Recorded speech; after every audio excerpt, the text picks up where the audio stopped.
In 1979, Jerome Williams, a talented black choir director in Harmony, Georgia, discovered financial corruption and racial conspiracy involving his church's leadership, local politicians, and a sitting judge.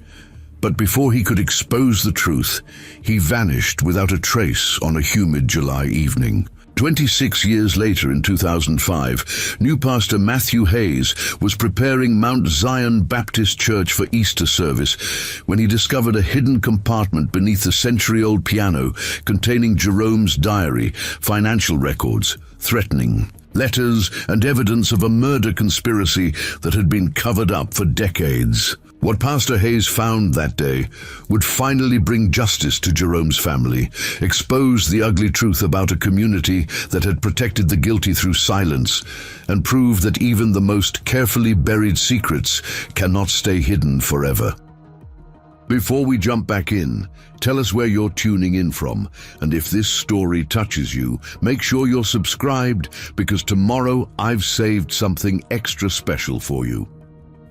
Morning sun streamed through the stained glass windows of Mount Zion Baptist Church, casting colorful patterns across the worn wooden floors. Pastor Matthew Hayes knelt beside the ancient upright piano that had served the congregation for over a century, his shirt sleeves rolled up as he examined the instrument's brass pedals.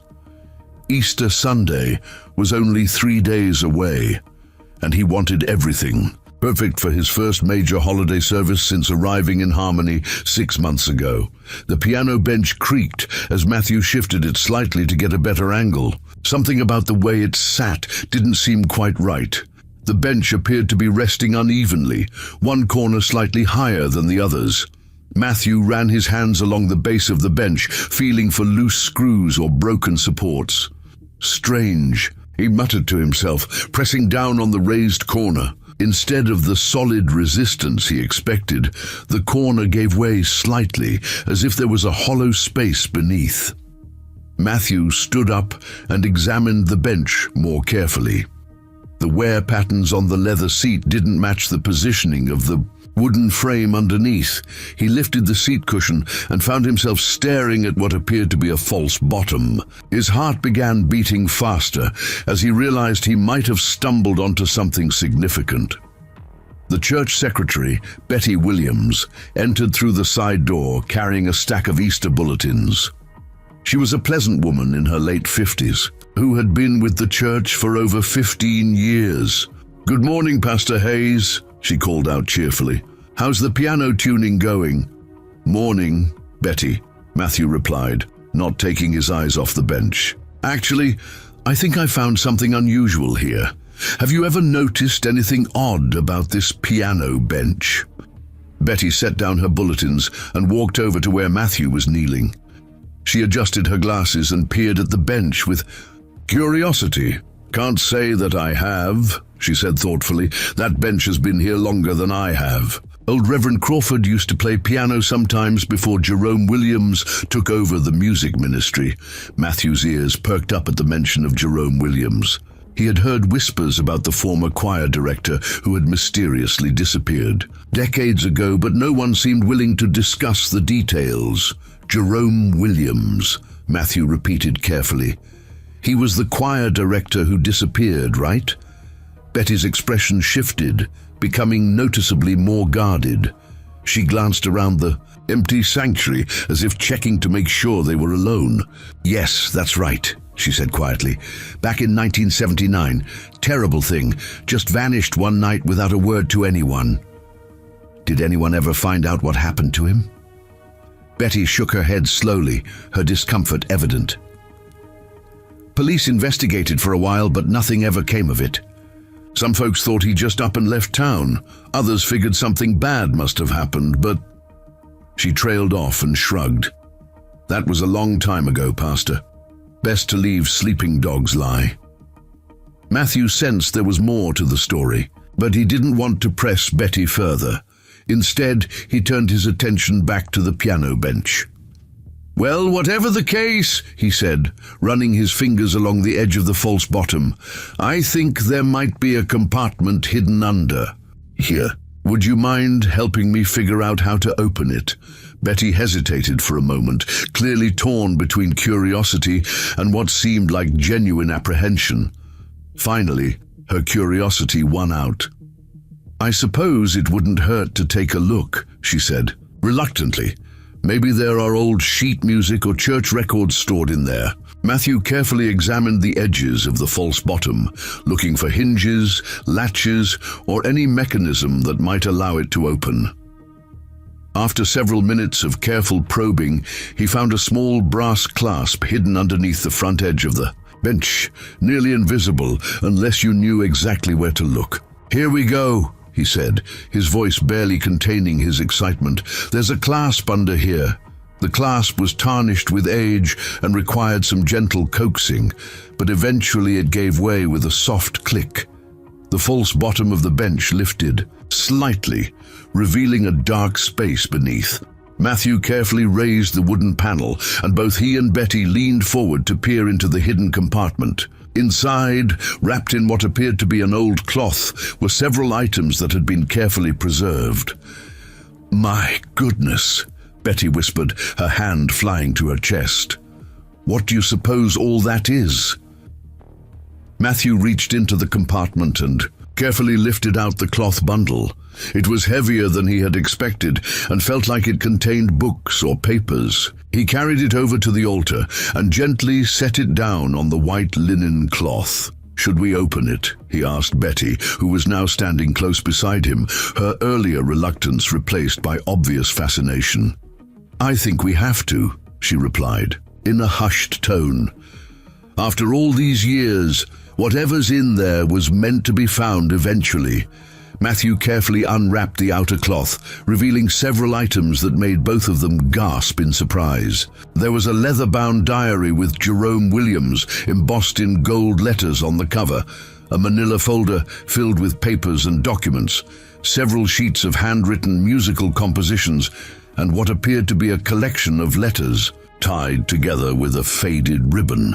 Betty's face had gone pale as she stared at the items spread out before them. "That's Jerome's handwriting," she said in a voice barely above a whisper. "I'd recognize it anywhere. He used to write the most beautiful notes for the choir members." Matthew picked up the diary and opened it carefully. The pages were yellowed, with age, but still perfectly readable. The entries were dated from early 1979, just months before Jerome's disappearance. "Listen to this," Matthew said, reading from the first entry. "January 15th, 1979. I've discovered some troubling irregularities in the church's financial records. Money that should have gone to the building fund appears to have been diverted elsewhere. I need to investigate this carefully before I bring it to anyone's attention." Betty sat down heavily in the front pew, her face showing a mixture of shock and something that looked like fear. "Oh my Lord," she said, shaking her head slowly. "I always wondered why Jerome seemed so troubled in those last few months. He was asking a lot of questions about church finances, wanting to see records that most people never bothered with." Matthew continued reading through the diary entries, his expression growing more serious with each page. The financial irregularities Jerome had discovered appeared to be extensive, involving substantial amounts of money being siphoned from various church funds. "Betty," Matthew said, looking up from the diary, "I think Jerome Williams discovered something that certain people didn't want exposed, and I think that might be why he disappeared." Betty was wringing her hands nervously, glancing toward the church doors as if she expected someone to walk in at any moment. "Pastor Hayes," she said urgently, "maybe we should put these things back and forget we ever found them. There are people in this town who wouldn't take kindly to this old business being stirred up again." Matthew looked at the evidence spread out before him, then at Betty's frightened face. He understood her fear, but he also knew that truth had a way of demanding to be revealed, no matter how much time had passed.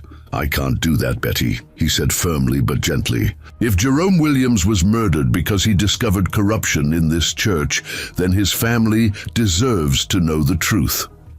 His wife Gloria is still alive, and his children Anthony and Rebecca have spent their entire adult lives wondering what happened to their father. Betty stood up abruptly, her agitation clear. "You don't understand, Pastor," she said, her voice shaking slightly. "Some of the people Jerome was investigating are still very powerful in this community. They're not going to want these secrets coming to light after all these years." Matthew carefully gathered up the diary, papers and letters, wrapping them back in the protective cloth. "Then we'll have to be very careful about how we handle this," he said, "but we're going to handle it. The truth needs to come out, Betty, no matter how uncomfortable it makes people." As Matthew secured the evidence bundle, he noticed that Betty was still standing there, clearly struggling with some internal conflict.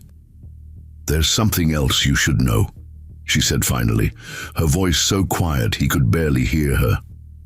Jerome wasn't the only one asking questions back then. There was a young woman, a bank teller, who also started noticing irregularities. Her name was Susan Miller. What happened to her? Betty's face grew even more troubled. She died in a car accident about 2 weeks after Jerome disappeared. Single car crash on a clear night on a straight stretch of road. Police said she must have fallen asleep at the wheel. The implications of Betty's words hit Matthew like a physical blow. If Jerome's discovery of financial corruption had led to his disappearance, and if someone else who might have had knowledge of the same irregularities had died in a suspicious accident, then they were looking at something far more serious than simple embezzlement. "Betty," Matthew said, his voice steady despite the gravity of what they had uncovered, "I'm going to need you to help me figure out who we can trust with this information. Because if we're right about what happened to Jerome and Susan Miller, then whoever was responsible is still out there, and they're still dangerous." Betty nodded slowly, her fear evident, but her resolve strengthening. "I'll help you, Pastor," she said quietly. "Jerome Williams was a good man who deserved better than what happened to him. And if there's a chance to finally get him some justice, then I guess it's time to stop being afraid." Matthew looked down at the bundle of evidence in his hands, understanding that what they had discovered would change everything for the families involved and potentially for the entire community of Harmony. The truth that had been hidden for 26 years was finally ready to come to light. But the path ahead would be dangerous for everyone involved. Telling and preparing this story took us a lot of time. So if you are enjoying it, subscribe to our channel. It means a lot to us. Now, back to the story. Pastor Matthew Hayes spent the rest of that Tuesday afternoon in his church office, carefully examining each piece of evidence they had discovered beneath the piano bench. The afternoon light filtering through his office windows provided perfect illumination as he spread Jerome Williams's belongings across his desk with the reverence of an archaeologist handling ancient artifacts. The diary entries grew progressively, more detailed and concerning as Jerome documented his investigation into the church's finances. Matthew found himself completely absorbed in the methodical way Jerome had recorded his discoveries, noting discrepancies, tracking missing funds, and documenting conversations with various church members. A soft knock on his office door interrupted his concentration. Betty Williams entered, carrying a steaming cup of coffee and wearing an expression of nervous determination. "I thought you might need this," she said, setting the coffee on his desk. "And I've been thinking about what you said earlier, about telling Jerome's family." Matthew looked up from the diary, noticing that Betty seemed to have aged several years since their discovery that morning. "Have you decided who you think we should contact first?" Betty settled into the chair across from his desk, folding her hands in her lap. "Anthony Williams still lives here in Harmony. He runs the auto repair shop on Main Street, just like his daddy taught him before everything happened. He's a good man, married with children of his own now." "What about Jerome's wife, Gloria?" "She moved to Savannah about 10 years ago to be closer to her daughter, Rebecca. Rebecca became a teacher, married a nice man there." But Gloria still visits Harmony every few months. She never really got over Jerome's disappearance. Matthew carefully closed the diary and leaned back in his chair. The weight of what they had discovered was becoming more real with each passing hour. Betty, do you think Anthony would want to know about this? I mean, it's been 26 years. Maybe he's made peace with not knowing. Betty shook her head, firmly. Anthony Williams has never made peace with what happened to his father. Every few years, he still goes to the police station asking if there's been any progress on the case. He was only 9 years old when Jerome disappeared, but he remembers everything about that night. What do you remember about that night? Betty's expression grew distant as she recalled events from over 2 decades ago. It was a Thursday evening in July. Jerome had stayed late at the church working on music for the upcoming Sunday service. That wasn't unusual for him. He was always here practicing or writing new arrangements. But when he didn't come home by 10 o'clock, Gloria got worried and called the church. No answer. She paused, taking a deep breath before continuing. Gloria drove over here herself, found the church unlocked, and Jerome's car still in the parking lot. His briefcase was in the sanctuary.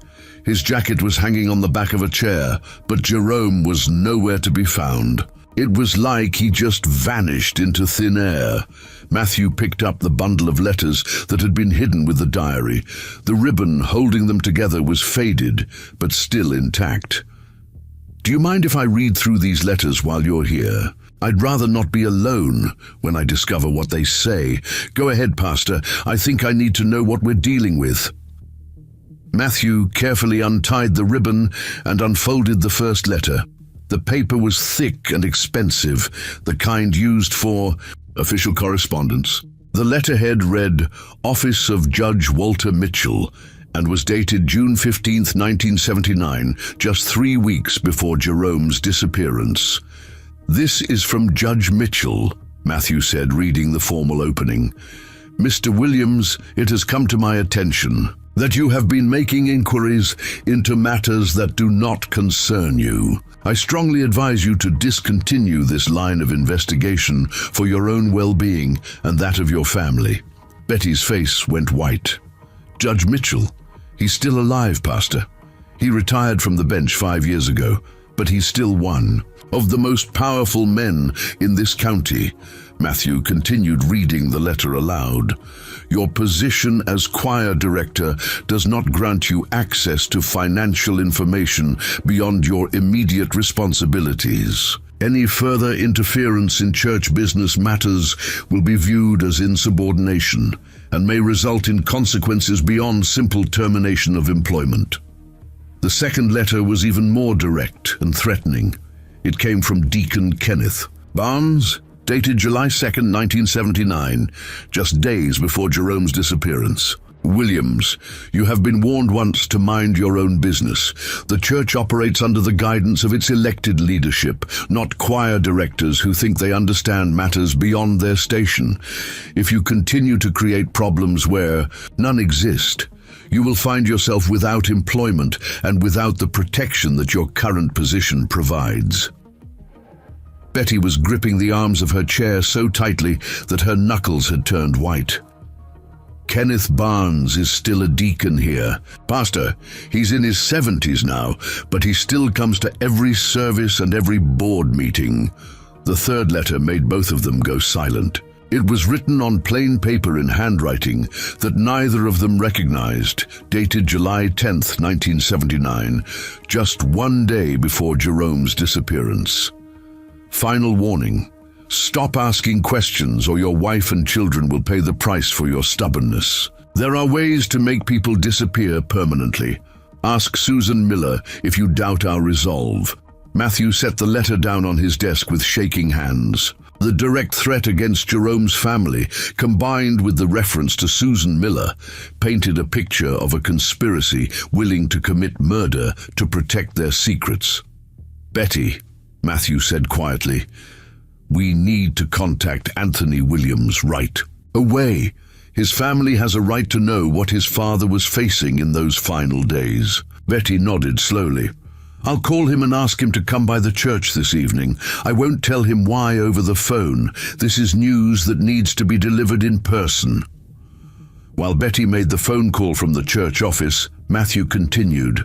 Examining the evidence, Jerome's musical compositions revealed a man of extraordinary talent who had been arranging both traditional hymns and original pieces for the choir. The sheet music was annotated with notes about which singers would handle specific parts, showing Jerome's careful attention to each member of his choir. But it was the final diary entry that made Matthew's blood run cold. Dated July 11, 1979, it was written in Jerome's familiar handwriting, but with an urgency that practically leapt off the page. "They know I have copies of the financial records. Kenneth Barnes confronted me after evening service tonight, demanding that I turn over all documentation and cease my investigation immediately. I told him I needed time to pray about the situation, but I fear time is running out. I have hidden the evidence where it will be safe, and I have written detailed letters to the State Attorney General and the FBI outlining everything I have discovered. If something happens to me, Gloria needs to know that I love her and the children more than life itself, but I cannot stand by and watch corruption destroy the church that has meant everything to our family."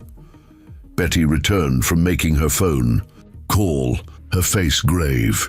"Anthony will be here at 7 o'clock. He sounded worried when I told him it was important church business concerning his father." Matthew checked his watch. It was almost 6:30 in the evening. "Betty, there's something else in here you need to hear. Jerome's last diary entry mentions letters he sent to state and federal authorities. Did anyone ever follow up on those?" "Not that I know of," Betty replied. "But you have to remember this was 1979 in rural Georgia. A black man making accusations against prominent white community leaders." She trailed off, but her meaning was clear.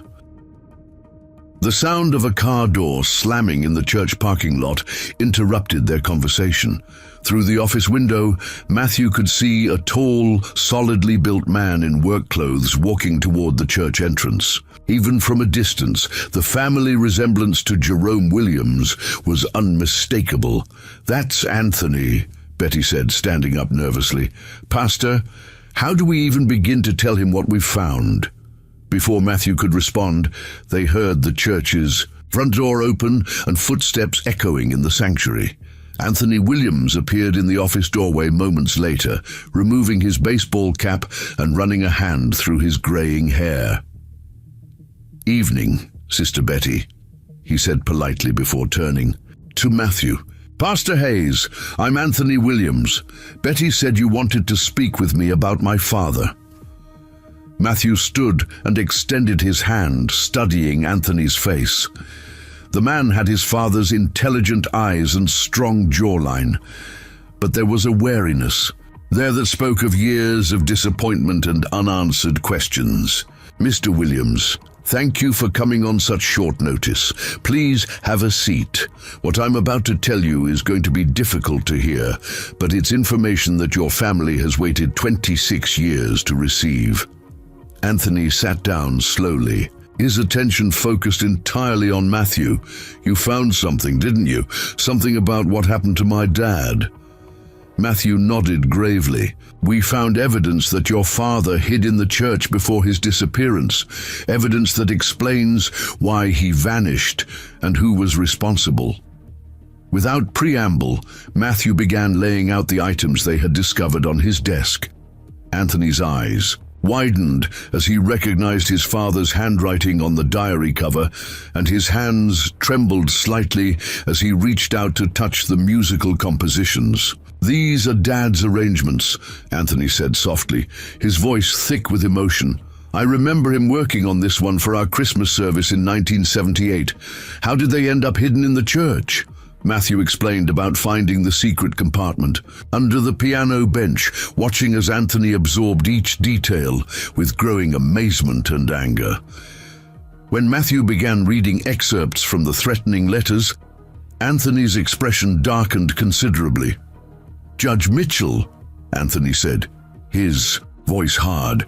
"That son of a—" He caught himself and glanced apologetically at Betty. "Excuse my language, Sister Betty, but Judge Mitchell has been walking around this town for 26 years, acting like a respected member of the community, and all this time he was threatening my father." "There's more, Anthony," Matthew said, gently. "Your father documented extensive financial embezzlement involving church funds, and the evidence suggests that his investigation led directly to his disappearance." Anthony stood up abruptly and began pacing around the small office, his hands clenched into fists. "All these years, some people in this town have whispered that maybe Dad just ran off and abandoned us. My mama never believed that, and neither did I, but we had no proof. Now you're telling me he was murdered for trying to expose corruption in his own church?" Betty spoke up quietly.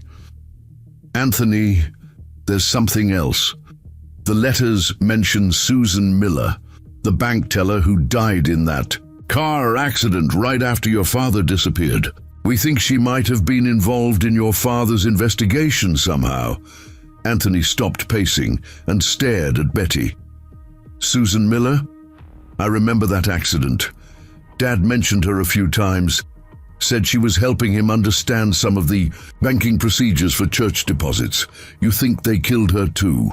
The stark reality of what they were discussing settled over the room like a heavy blanket. 3 people sitting in a church office, examining evidence of murder and conspiracy that had been hidden for over 2 decades, perpetrated by people who were still alive and still powerful in their community. "What do we do now?" Anthony asked, his voice steady despite the emotional turmoil he was clearly experiencing. "Who do we take this to? The local police? The county sheriff? Because if Judge Mitchell was involved, there's no telling how far this conspiracy reached." Matthew looked at the evidence spread across his desk, then at Anthony's determined face and Betty's fearful but resolute expression.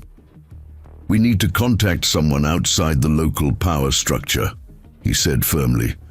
"Someone who can investigate this properly without interference from the people who were involved. And we need to do it quickly, because once word gets out that we've found this evidence, we could all be in danger." Anthony nodded grimly. "Then let's make some calls. My father spent 26 years waiting for justice. It's time he finally got it." Anthony Williams sat in stunned silence for several minutes after Pastor Hayes finished explaining the evidence they had discovered. The weight of finally knowing the truth about his father's disappearance was almost overwhelming. He picked up one of Jerome's musical arrangements, running his fingers over the familiar handwriting he remembered from his childhood. "My mama used to say that Dad had the most beautiful handwriting she'd ever seen," Anthony said quietly. "She kept some of his letters in a shoebox by her bed, just so she could look at his writing and remember him." Betty reached over and squeezed Anthony's shoulder gently. "Your father was a good man, Anthony. He died trying to do the right thing." Anthony looked up, his jaw set with determination. "Then we're going to make sure his death meant something. Pastor Hayes, you said we need to contact someone outside the local power structure. Do you have any ideas about who that might be?" Matthew had been thinking about this problem since they first discovered the evidence. "I have a contact from my previous church in Atlanta. Detective Patricia Rodriguez works with the Georgia Bureau of Investigation. She specializes in cold cases and police corruption. If anyone can handle this properly, it's her." "Then let's call her tonight," Anthony said firmly.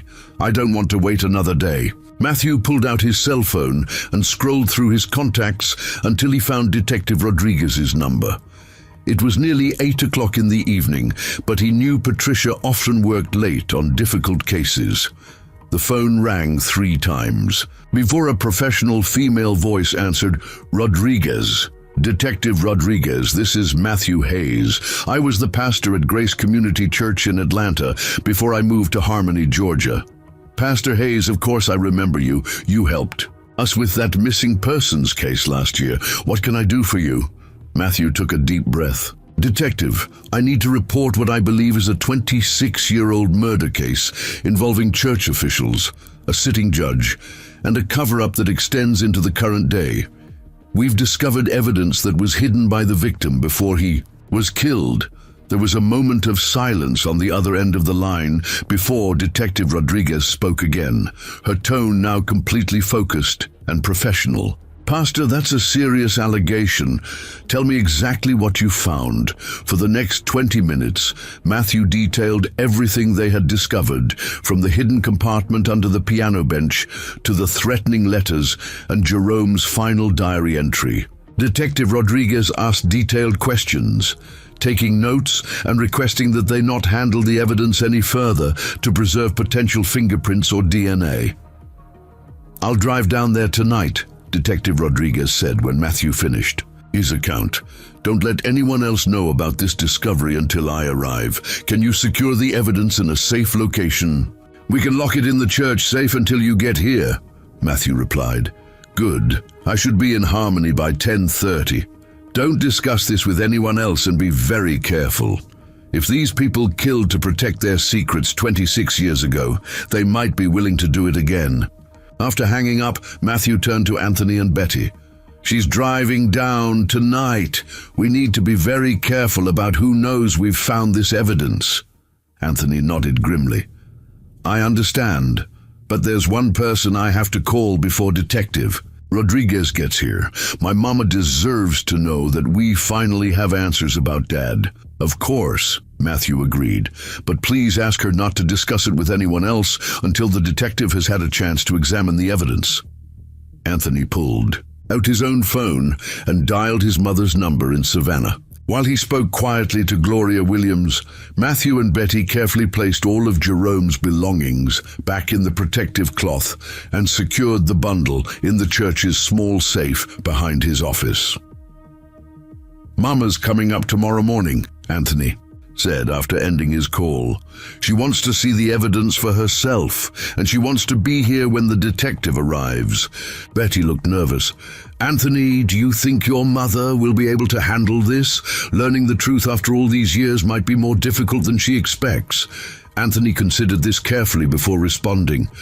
Sister Betty, my mama, has spent 26 years not knowing whether my father abandoned us or was lying dead somewhere. She's one of the strongest women I know, and she deserves to finally have answers, even if they're painful ones.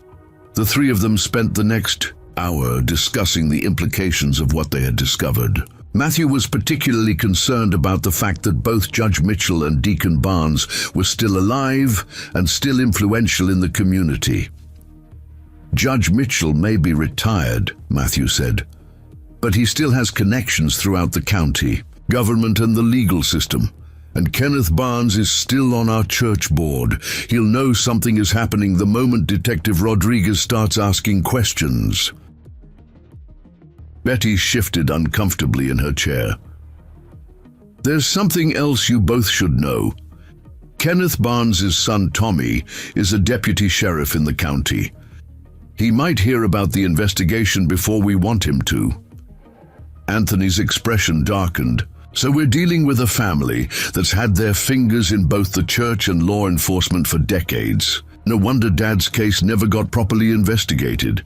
At exactly 10:30, they heard a car pull into the church parking lot. Through the office window, they could see an unmarked sedan with Georgia state plates. Detective Patricia Rodriguez was a woman in her early 40s with short dark hair and an authoritative bearing that immediately commanded respect. Matthew met her at the church entrance and led her to his office where Anthony and Betty were waiting. Detective Rodriguez shook hands with each of them before settling down to business. Before we examine the evidence, she said, pulling out a digital recorder, I need to get detailed statements from each of you about how this material was discovered and what you know about the original case. She started with Matthew, having him recount step by step how he had found the hidden compartment and what they had discovered inside. Then she interviewed Betty about her knowledge of Jerome Williams and the events surrounding his disappearance. Finally, she spoke with Anthony about his memories of that night and his family's experience in the years since. "Mr. Williams," Detective Rodriguez said gently, "I know this is difficult, but I need to ask about your father's state of mind in the weeks before he disappeared. Were there any signs that he was worried or afraid?" Anthony thought carefully before answering. "He was definitely more serious than usual those last few weeks. He spent a lot more time at the church, and when he was home, he seemed distracted. Mama asked him about it a few times, but he just said he was working on some important church business."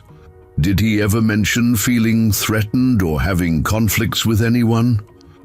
"Not directly, but I remember him having a heated phone conversation with someone a few days before he disappeared. I was in the next room, and I could hear him saying something about doing the right thing and protecting the church. He sounded angry, which wasn't like Dad at all."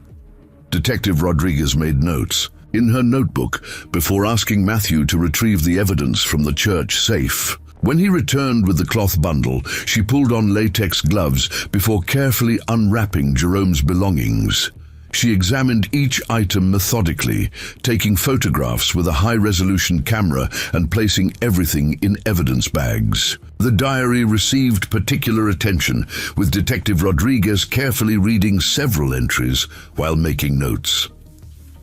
"This is substantial evidence," she said after completing her initial examination. "The threatening letters alone are enough to open a formal investigation, and the diary provides clear motive for murder. Combined with the suspicious timing of Susan Miller's death, we have strong grounds for treating this as a homicide case." Betty had been quiet throughout the evidence examination, but now she spoke up hesitantly. "Detective Rodriguez, what happens now? Are you going to arrest Judge Mitchell and Kenneth Barnes?" "Not immediately," Detective Rodriguez replied. "We need to build a solid case before we make any arrests. These are powerful people with resources and connections. If we move too quickly, they could destroy additional evidence or intimidate potential witnesses." She turned to Anthony. "Mr. Williams, I need to ask you something important. Are you prepared for what this investigation might bring? Once we start asking questions publicly, everyone in this community will know that your father's case has been reopened. Some people won't want that to happen." Anthony met her gaze steadily. "Detective, my father died trying to expose corruption and protect his church. The least I can do is see that his killers finally face justice, no matter what it costs me personally." Detective Rodriguez nodded approvingly. "Then here's what we're going to do. I'm going to take this evidence back to Atlanta tonight for full forensic analysis. I'll also research the original police investigation and see what federal records exist from your father's letters to state and federal authorities." She continued outlining her plan. "Tomorrow, I'll return with a full investigative team. We'll need to interview everyone who was involved with the church in 1979, starting with the people who are still alive. We'll also need to examine church financial records from that period." Matthew looked concerned. "Detective, how long do you think we can keep this investigation quiet? Once you start interviewing people, word is going to spread quickly in a town this size." "You're right, Pastor. We'll probably have a day, maybe two, before the people we're investigating realize what's happening. That's why it's crucial that none of you discuss this with anyone else until we've had a chance to interview the key witnesses." As Detective Rodriguez prepared to leave with the evidence, she gave them her direct phone number and strict instructions about their safety. "If anyone approaches you asking questions about what you've found, or if you notice anything unusual or threatening, call me immediately. These people have killed before, and they may not hesitate to do it again if they feel cornered." After the detective left, Matthew, Anthony, and Betty sat in the church office in contemplative silence. The reality of what they had set in motion was beginning to sink in. "There's no going back now," Anthony said finally. "Tomorrow, this whole community is going to learn what really happened to my father." Betty looked out the office window at the quiet street beyond the church parking lot. I just pray we're all still safe when this is over. Some secrets in this town have been buried for good reasons." Matthew locked the church carefully as they prepared to leave. "Betty, I understand your concerns, but some secrets are too dangerous to stay buried. Jerome Williams died because he tried to do the right thing. The least we can do is make sure his sacrifice finally means something." As they walked to their cars, none of them noticed the dark sedan parked across the street with its lights off, or the figure inside who had been watching the church for the past hour, taking careful note of everyone who entered and left the building. Gloria Williams arrived at Mount Zion Baptist Church early Thursday morning, driving her aging blue Honda from Savannah through the misty Georgia countryside. At 63, she maintained the dignified bearing of a woman who had raised 2 children alone while carrying the weight of unanswered questions for over 2 decades. Her silver hair was pulled back in a neat bun, and she wore the simple navy dress she reserved for important occasions. Anthony was waiting in the church parking lot when his mother pulled up. He'd spent a sleepless night thinking about how this day would unfold and what it would mean for his family to finally learn the truth about his father's death. "Mama," he said, embracing her as she stepped out of her car. "Thank you for making the drive." Gloria held her son tightly, then pulled back to study his face. "Anthony, are you absolutely certain about what you found? After all these years of wondering, I need to be sure this isn't just wishful thinking." "It's real, Mama." "Pastor Hayes and Sister Betty are inside waiting for us. Detective Rodriguez should be here within the hour with her team." They walked into the church together, and Gloria paused in the sanctuary doorway, her eyes immediately drawn to the piano where Jerome had spent countless hours perfecting arrangements for the choir. Her hand went to her throat, touching the small gold cross necklace that Jerome had given her for their 5th wedding anniversary. Pastor Hayes emerged from his office to greet them, followed by Betty Williams, who looked like she hadn't slept much either. Gloria shook hands with Pastor Hayes, studying his face with the careful attention of a woman who had learned to be cautious about trusting people with her family's pain. "Pastor Hayes, Anthony tells me you found evidence that explains what happened to my husband." "Yes, ma'am," Matthew replied respectfully. "Detective Rodriguez has taken the actual evidence for analysis, but I can show you photographs of what we discovered and read you excerpts from your husband's diary." Gloria nodded firmly. "I need to hear everything, no matter how difficult it might be." They gathered in Pastor Hayes's office, where he had printed photographs of Jerome's diary pages and the threatening letters. Gloria put on her reading glasses and examined each image carefully, her composure remarkable even as she read the documented threats against her family. "This letter from Judge Mitchell," she said, pointing to one of the photographs. Jerome mentioned Judge Mitchell several times in the weeks before he disappeared. He said the judge had been asking questions about church finances and seemed very interested in Jerome's access to financial records. Betty looked surprised. Jerome never mentioned that Judge Mitchell was asking him questions about church finances. Gloria continued reading through the diary excerpts. "Jerome was always very careful about money. When we were first married, he kept detailed records of every penny we spent.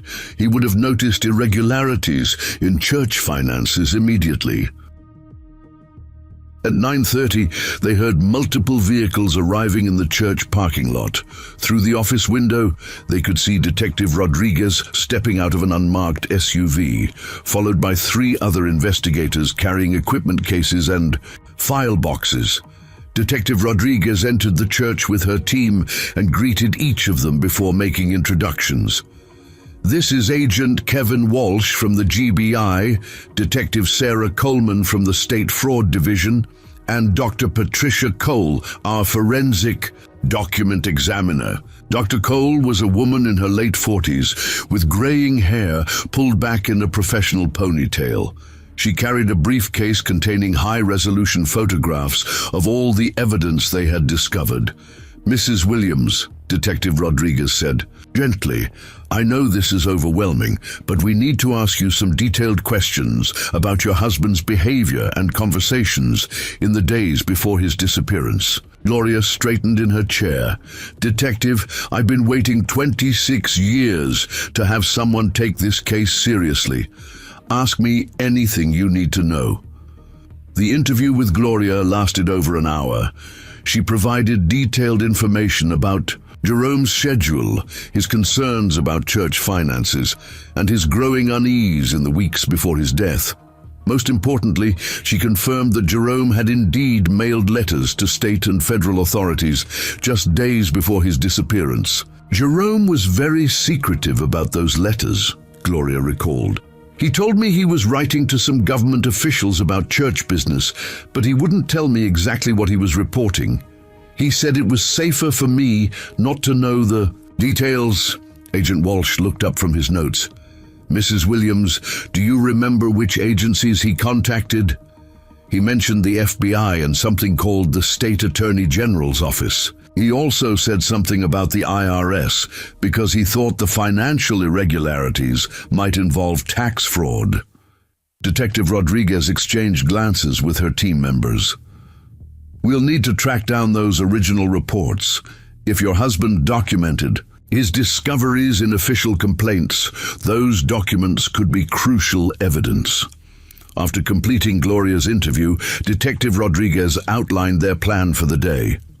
"We're going to start interviewing current and former church members who were here in 1979. We'll begin with the people who had leadership positions at that time." Betty raised her hand hesitantly. "Detective, there's something you should know before you start those interviews. Kenneth Barnes called the church office this morning asking about the unusual activity here yesterday evening. He wanted to know why there were police cars in the parking lot." Detective Rodriguez's expression sharpened. "What did you tell him?" "I said we had reported a break-in attempt and the police came to take a report. But I don't think he believed me." "Then we need to move quickly," Agent Walsh said. "If Barnes suspects we're investigating the Jerome Williams case, he'll start warning his co-conspirators." Detective Rodriguez turned to Anthony and Gloria.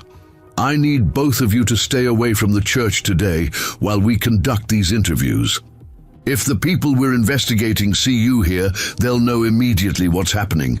Anthony looked concerned. "Where should we go, and how will we know what you find out?" "There's a small diner called Maggie's about 10 miles outside of town. Wait there and I'll call you with updates. Don't discuss this case with anyone, and if you notice anyone following you or anything suspicious, call me immediately." As Anthony and Gloria prepared to leave, Dr. Cole pulled Detective Rodriguez aside for a private conversation. "Patricia, I've completed the preliminary analysis of the evidence. The handwriting in the diary is consistent throughout and shows no signs of forgery. More importantly, I found partial fingerprints on 2 of the threatening letters that don't match Jerome Williams's prints." Detective Rodriguez's eyes lit up. "Can you identify whose prints they are?" "Not yet, but if we can get fingerprint samples from our suspects, we should be able to make positive identifications. The prints are clear enough for comparison." After Anthony and Gloria left for the diner, Detective Rodriguez and her team prepared to begin their interviews. Their first target was Ruby Mae Johnson, the elderly choir member who had worked closely with Jerome in the music ministry. Ruby Mae arrived at the church at 11 o'clock, walking slowly with the aid of a wooden cane. At 68, she remained, sharp and alert, though she seemed nervous about being interviewed by state investigators. "Sister Johnson," Detective Rodriguez began gently, "we're investigating some irregularities in church finances from 1979, around the time Jerome Williams disappeared. We're hoping you can help us understand what was happening in the church during that period." Ruby May settled into her chair carefully before responding. "Detective, I've been a member of this church for 50 years. I've seen a lot of things, and I've learned when to speak and when to keep quiet." Agent Walsh leaned forward.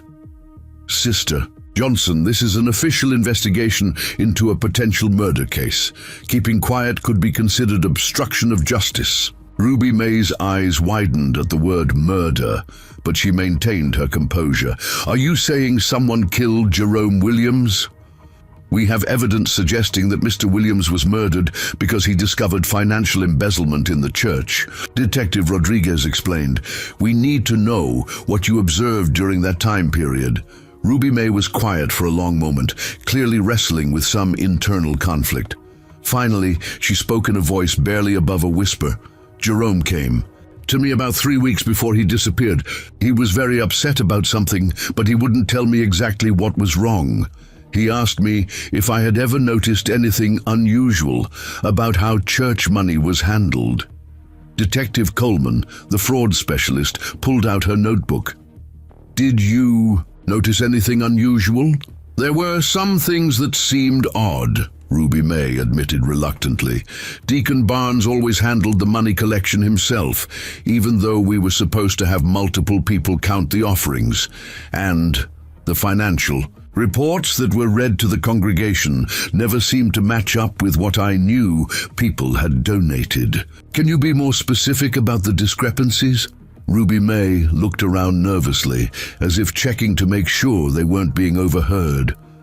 "I kept track of my own donations, and I knew what several other members were giving each week. But when the treasurer read the weekly collection totals, they were always much lower than what I calculated they should have been." Detective Rodriguez exchanged meaningful looks with her team. "Sister Johnson, did you ever discuss these observations with anyone besides Jerome Williams?" "I mentioned it to my late husband a few times, but he told me to mind my own business. He said questioning church leadership was a sin." Ruby May paused, then added quietly, "But Jerome wasn't satisfied with that answer. He kept asking questions, kept looking at financial records, kept trying to figure out where the money was going." Agent Walsh asked, "Did you know that Jerome was receiving threatening letters?" Ruby May's face went pale. "Threatening letters? From whom?" "From church leadership and local officials, warning him to stop investigating the financial irregularities." Ruby May sat in stunned silence for several moments before responding. "I knew Jerome was worried about something in those last few weeks. He seemed scared, which was very unlike him. Jerome Williams was one of the bravest men I ever knew." The interview continued for another 30 minutes, with Ruby May providing valuable details about the church's financial practices and Jerome's growing isolation in his final weeks. When they finished, Detective Rodriguez asked her not to discuss the interview with anyone. "Sister Johnson, it's very important that you don't mention this conversation to other church members. We need to interview several more people before they know what we're investigating." Ruby May nodded, understanding. "Detective, I want you to know that Jerome Williams was a good man who loved this church and this community. If someone killed him for trying to do the right thing, then they need to face justice." As Ruby May left the church, Detective Rodriguez received a phone call that made her expression turn grim. She gathered her team around her after hanging up. That was the sheriff's office. They received a call this morning reporting suspicious activity at this church. Someone complained that strangers were harassing elderly church members and that we might be running some kind of scam. Agent Walsh looked concerned. "Do we know who made the complaint?" The caller identified himself as Deputy Tommy Barnes. The significance of that name hit everyone immediately. Deputy Barnes was the son of Deacon Kenneth Barnes, one of the main suspects in Jerome Williams's murder. Detective Rodriguez checked her watch. "We need to accelerate our timeline. If the Barnes family is already trying to interfere with our investigation, it means they know exactly what we're looking for." As if summoned by their conversation, they heard a car door slam in the parking lot with unusual force. Through the office window, they could see a tall, heavy-set man in his 70s walking toward the church entrance with determined strides. Even without an introduction, his bearing and the family resemblance to Deputy Barnes made his identity clear. "That's Kenneth Barnes," Betty whispered urgently. "And he doesn't look happy." Kenneth Barnes pushed through the church doors with the authority of a man who had never been challenged in his 70 years of life.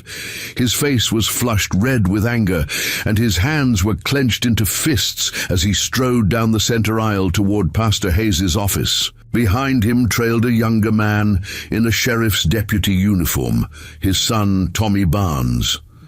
Detective Rodriguez stepped out of the office to meet them halfway, her badge clearly visible on her belt and her posture radiating professional authority. "Mr. Barnes, I'm Detective Patricia Rodriguez with the Georgia Bureau of Investigation.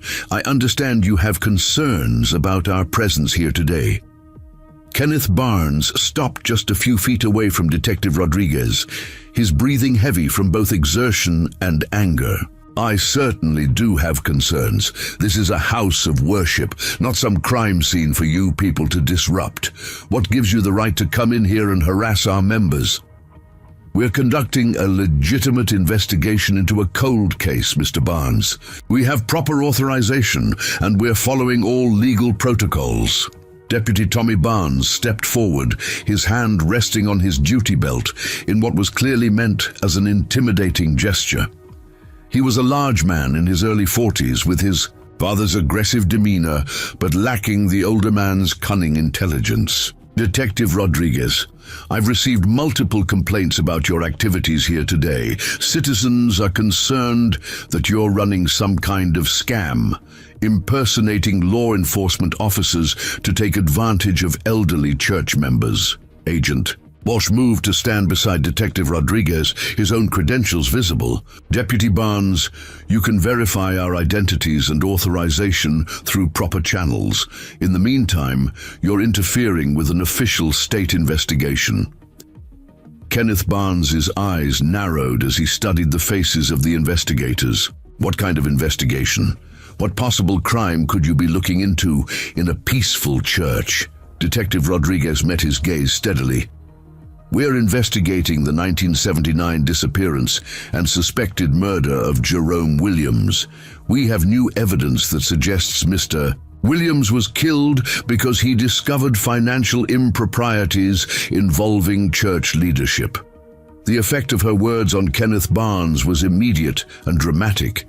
His face went white, then flushed an even deeper red than before. His hands began to tremble slightly, and he took an unconscious step backward. "That's impossible," he said, his voice much quieter than it had been moments before. "Jerome Williams left town of his own accord. There was never any evidence of foul play. Mr. Barnes, we have documented evidence that you personally threatened Jerome Williams shortly before his disappearance. We also have evidence that you were involved in embezzling church funds that Mr. Williams had discovered." Tommy Barnes moved closer to Detective Rodriguez, his voice rising. "You can't come in here making accusations against my father without proof. He's been a pillar of this community for decades." Dr. Coles stepped out of the office, carrying her forensic case and several evidence bags. "Actually, Deputy Barnes, we do have proof. We have threatening letters written to Jerome Williams, and we've recovered partial fingerprints from those letters. We'll be requesting fingerprint samples from your father for comparison." Kenneth Barnes's composure cracked completely. He grabbed his son's arm and began backing toward the church exit. "We don't have to listen to these lies. Tommy, escort me out of here." "Mr. Barnes," Detective Rodriguez called after him, "you're going to need to answer our questions eventually. We can do this the easy way with a voluntary interview, or we can do it the hard way with arrest warrants. The choice is yours." Kenneth Barnes paused at the church doors, turning back with a look of pure hatred. "Detective Rodriguez, you have no idea what you're meddling with. Some things are better left buried." After the Barnes men left, Detective Rodriguez's team regrouped in the office. The confrontation had confirmed their suspicions about Kenneth Barnes's involvement, but it had also escalated the danger level considerably. "Patricia," Agent Walsh said, "we need to move fast now. Barnes is going to warn his co-conspirators, and they're going to start destroying evidence or planning countermeasures." Detective Coleman was already on her phone with the district attorney's office, requesting expedited search warrants for church financial records and the Barnes family residence. "We can have warrants within 2 hours if we can present probable cause." Dr. Cole opened her forensic case and pulled out several manila folders. "I have something that might help with probable cause. I've been analyzing the financial documents that Jerome Williams collected, and I found something interesting." She spread several photocopied bank statements across Pastor Hayes's desk. The documents were from First National Bank of Harmony and dated from early 1979. These statements show regular deposits to a bank account under the name Mount Zion Building Fund. But if you look at the signature cards and authorization forms, only 3 people had access to this account: Reverend Edward Crawford, Kenneth Barnes, and Judge Walter Mitchell. Detective Rodriguez studied the documents carefully. "What's significant about this particular account?"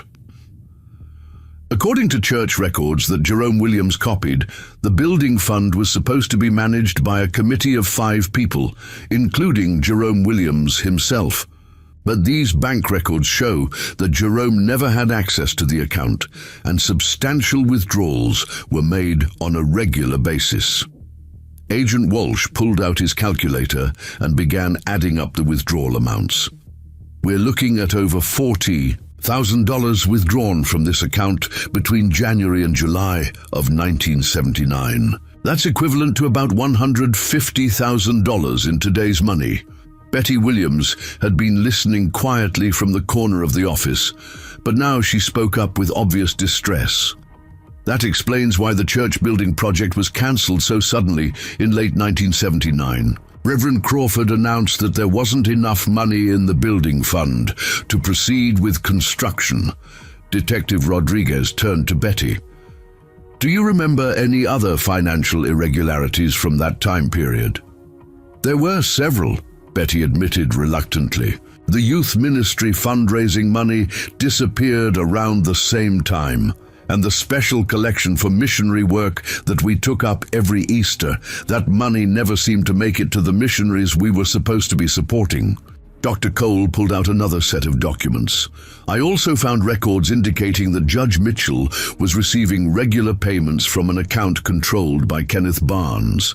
The memo line on these checks says legal consultation fees, but they were paid monthly for amounts that seem excessive for routine legal work."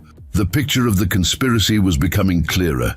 Jerome Williams had discovered a systematic embezzlement scheme involving the church's most trusted leaders and the local judge who would have overseen any criminal investigation. Detective Rodriguez's phone rang, interrupting their analysis. It was the sheriff's office calling to report that someone had broken into Anthony Williams's auto repair shop during the night. The intruders had ransacked his office and destroyed several filing cabinets, but nothing appeared to have been stolen. "They're sending a message," Agent Walsh said grimly after Detective Rodriguez explained the call. "They want Anthony Williams to know they can reach him wherever he is." Detective Rodriguez immediately called Anthony at the diner where he and his mother were waiting. "Mr. Williams, someone broke into your shop last night. I need you and your mother to go somewhere safe until we can make arrests in this case." "Detective, I'm not running from these people," Anthony replied firmly. "My father stood up to them, and I'm going to do the same. Mr. Williams, these people have already committed murder to protect their secrets. Your safety and your mother's safety are my primary concerns right now." Gloria Williams took the phone from her son. "Detective Rodriguez, this is Gloria Williams. Anthony and I have been living in fear for 26 years, wondering what happened to Jerome. We're not going to hide now that we finally have a chance for justice." Detective Rodriguez admired their courage, but she was genuinely concerned about their safety. "Mrs. Williams, I understand your feelings, but I need you to be practical. Can you at least stay away from Harmony until we've made arrests?" "We'll compromise with you, Detective," Gloria said, after a brief consultation with Anthony. "We'll stay at my daughter's house in Savannah, but we want to be kept informed of every development in this case." After arranging for Anthony and Gloria's temporary relocation, Detective Rodriguez's team prepared for their next interviews. They had scheduled meetings with 2 more elderly church members who had been present during Jerome Williams's time as choir director. The first interview was with Deacon Ralph Foster, a 66-year-old man who had served on the church board in 1979.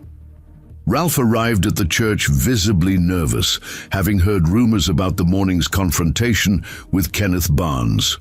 "Deacon Foster," Detective Rodriguez began, "we're investigating financial irregularities in the church from 1979. We believe Jerome Williams was murdered because he discovered embezzlement involving church leadership." Ralph Foster looked genuinely shocked by this revelation. "Detective, I was on the church board back then, but I never knew about any financial problems. Kenneth Barnes and Reverend Crawford handled most of the money matters." Detective Coleman showed him copies of the bank statements Dr. Cole had analyzed. "Were you aware that building fund money was being withdrawn regularly without board approval?" Ralph studied the documents carefully, his expression growing increasingly troubled. "No, I had no idea about these withdrawals. Kenneth Barnes always gave verbal reports about the building fund balance, but he never showed us actual bank statements. What about Jerome Williams? Did he ever express concerns about church finances to you?" Ralph nodded slowly. "Jerome did ask me some questions about how the building fund was managed. He seemed to think that more money should have been available for the construction project than what Kenneth Barnes was reporting." Agent Walsh leaned forward. "Did you follow up on Jerome's concerns?" "I asked Kenneth Barnes about it, and he assured me that everything was properly managed. He said Jerome was inexperienced with financial matters and didn't understand how construction projects worked." Ralph paused, then added with obvious regret, "I believed Kenneth Barnes because he was a respected member of the church. I should have asked more questions." The interview with Ralph Foster provided additional confirmation of the financial irregularities, but more importantly, it demonstrated how the conspirators had manipulated well-meaning church members who trusted their leadership. Their next interview was with Margaret Lewis, a retired school teacher who had been the church organist in 1979. Margaret was 76 years old but remained sharp and articulate. She arrived carrying a folder of papers that she placed carefully on Pastor Hayes's desk. "Detective Rodriguez," Margaret said before anyone could ask her a question, "I've been waiting for someone to investigate Jerome Williams's disappearance for 26 years. I brought some things I think you need to see." She opened her folder and pulled out several handwritten notes. "These are copies of conversations I overheard between Kenneth Barnes and Judge Mitchell in the weeks before Jerome disappeared. I wrote them down because they seemed threatening and inappropriate." Detective Rodriguez examined the notes with growing excitement. Margaret had documented specific threats against Jerome Williams, including a conversation where Judge Mitchell told Kenneth Barnes to handle the Williams problem permanently. "Margaret, these notes could be crucial evidence. Why didn't you give them to the police in 1979? Margaret's expression grew bitter. "Detective, I tried to. I went to the sheriff's office 3 days after Jerome disappeared and tried to give these notes to the investigating officer. He looked at them for about 30 seconds, then handed them back and told me to stop spreading gossip about respected community leaders." "Who was the investigating officer?" "Sheriff William Crawford. He was Reverend Edward Crawford's younger brother. The revelation that the original investigation had been compromised by family connections explained why Jerome Williams's case had never been properly solved. The conspiracy had extended into law enforcement from the very beginning. As Margaret Lewis finished her testimony, Detective Rodriguez realized they now had enough evidence to request arrest warrants for Kenneth Barnes, Judge Mitchell, and potentially Reverend Crawford. But first, they needed to locate and secure any remaining evidence before the conspirators could destroy it.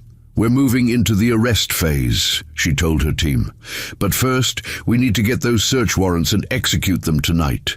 These people have had 26 years to cover their tracks, and they're not going to make it easy for us."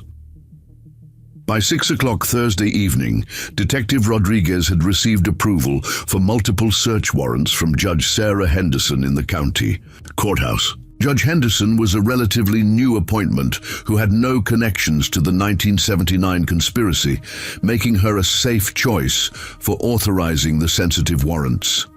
The search targets included Kenneth Barnes's residence, Judge Walter Mitchell's home, the original Mount Zion Church financial records stored in the basement, and most importantly, Reverend Edward Crawford's estate on the outskirts of Harmony.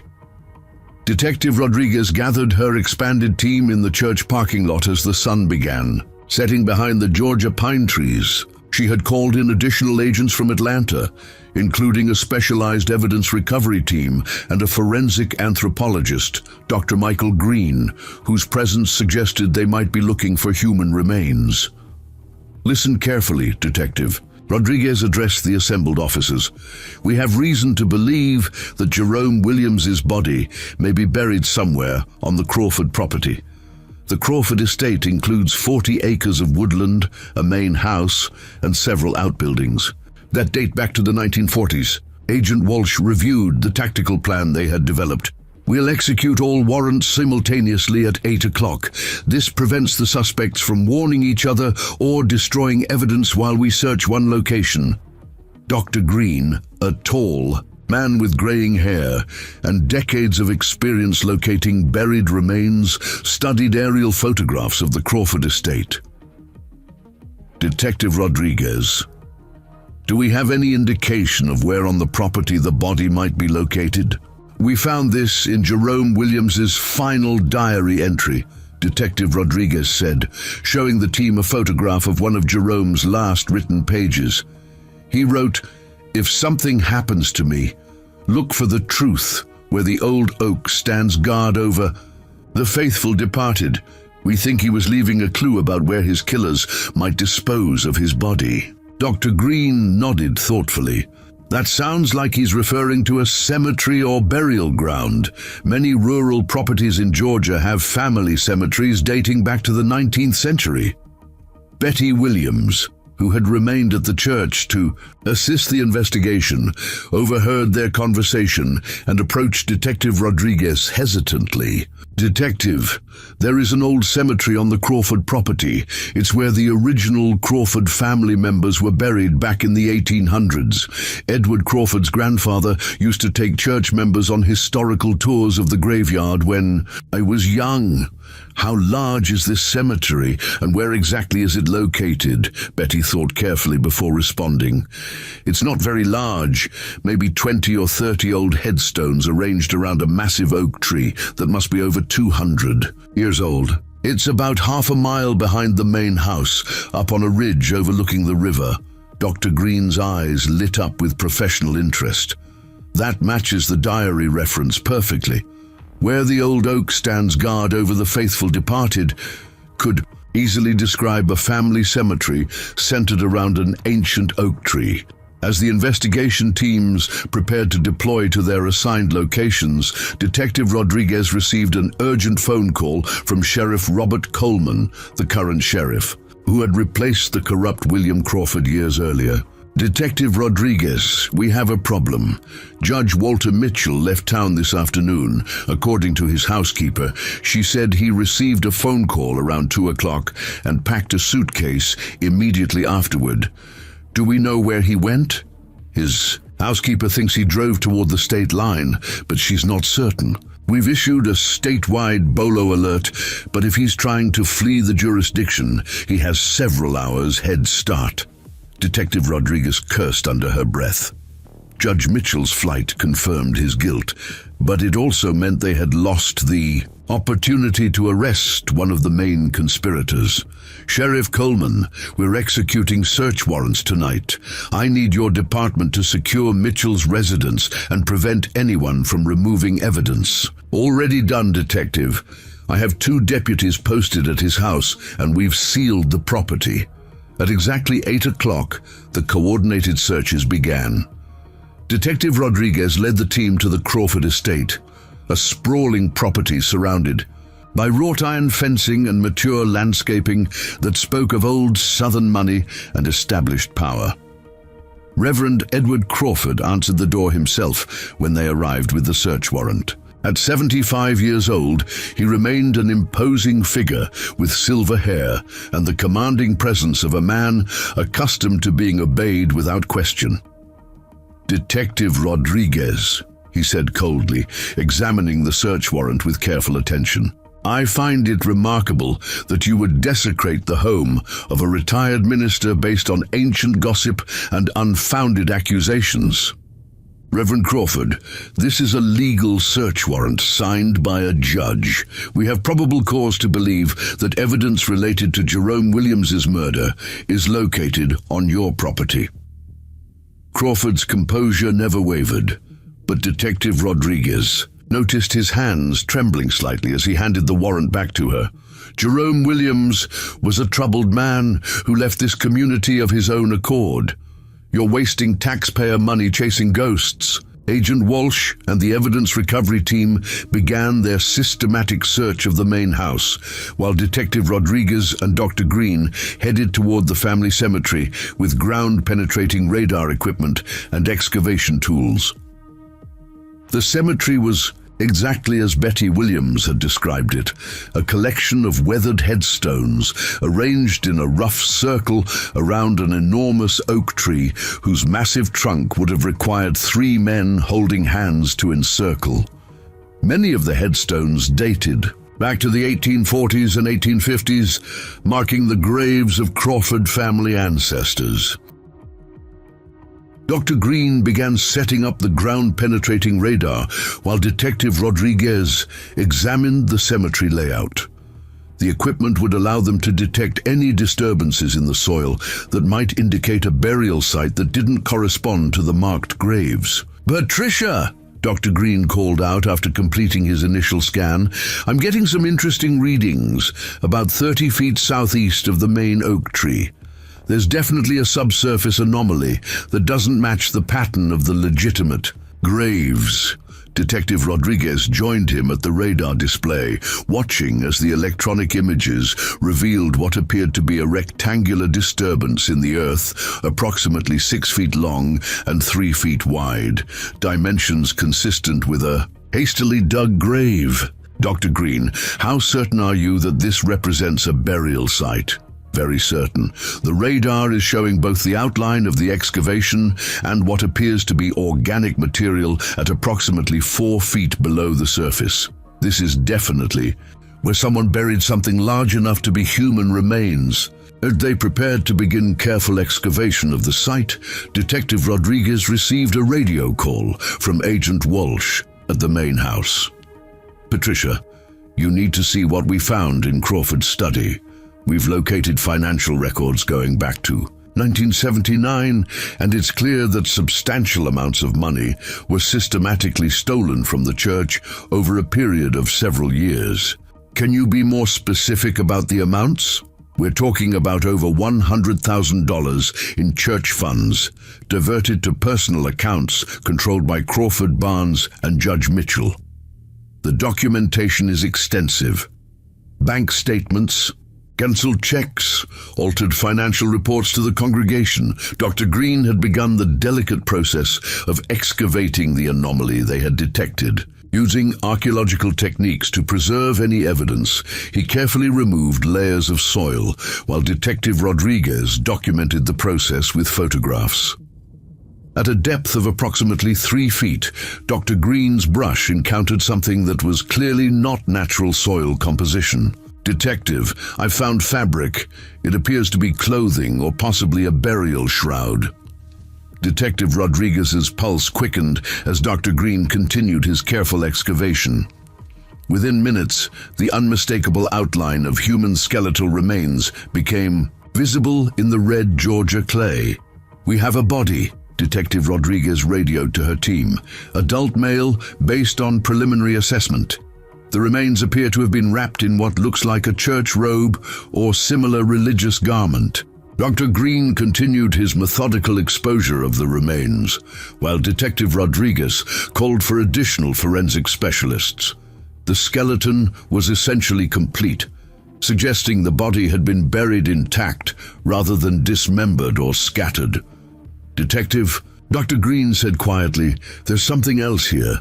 The victim appears to have been wearing a watch, and there's what looks like a wedding ring on the left hand. There's also some kind of metal object near the chest area." Detective Rodriguez leaned closer to examine the metal object Dr. Green had uncovered. It was a small brass nameplate, tarnished but still readable, engraved with the words, "Jerome Williams, Choir Director, Mount Zion Baptist Church." "That's him," Detective Rodriguez said with grim satisfaction. "We've found Jerome Williams." As Dr. Green continued processing the burial site, Detective Rodriguez's radio crackled with another update from Agent Walsh at the main house. "Patricia, we found something else in Crawford's study. There's a handwritten confession locked in his desk drawer, dated last month. It appears that Crawford wrote out a detailed account of Jerome Williams's murder, possibly as some kind of insurance policy against his co-conspirators. What does the confession say? Crawford admits that he, Kenneth Barnes, and Judge Mitchell killed Jerome Williams in the church basement on July 11, 1979. According to Crawford's account, they confronted Jerome about his investigation into their embezzlement, and when he refused to stay quiet, Barnes strangled him with a rope from the church supply closet. Detective Rodriguez felt a mixture of satisfaction and revulsion as the pieces of the 26-year-old puzzle finally came together. "Agent Walsh, does Crawford's confession indicate why he wrote it?" There's a note at the bottom saying he was concerned that Barnes and Mitchell were planning to eliminate him to prevent him from talking. Apparently there's no honor among thieves. Even after 26 years, as the excavation continued, Dr. Green made another significant discovery. "Detective, there are rope fibers around the neck area of the skeleton. This confirms that the victim was strangled, which matches the confession." Agent Walsh found the combination of physical evidence from Jerome Williams's remains and Crawford's written confession provided overwhelming proof of the conspiracy that had murdered Jerome and covered up his death for over 2 decades. Detective Rodriguez coordinated with her team to complete the evidence collection while maintaining the integrity of the crime scene. The discovery of Jerome's body and Crawford's confession meant they now had sufficient evidence to arrest all surviving conspirators. "Agent Walsh, is Crawford still at the house?" "No, Detective. He left about 20 minutes ago, claiming he needed to check on something at the church. We've got units heading there now to locate him." Detective Rodriguez had a bad feeling about Crawford's sudden departure. A man who had spent 26 years covering up murder might be desperate enough to take extreme measures when faced with imminent arrest. "All units, consider Reverend Edward Crawford potentially dangerous and suicidal. He's facing life in prison for murder, and he may not intend to be taken alive."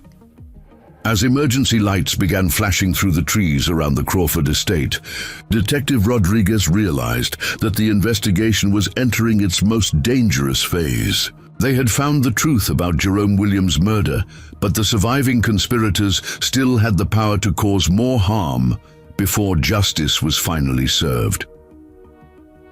Detective Rodriguez raced through the darkened streets of Harmony toward Mount Zion Baptist Church, her emergency lights cutting through the humid evening air. Behind her, Agent Walsh and 2 patrol units followed in tight formation, their radios crackling with updates about the manhunt for Reverend Edward Crawford.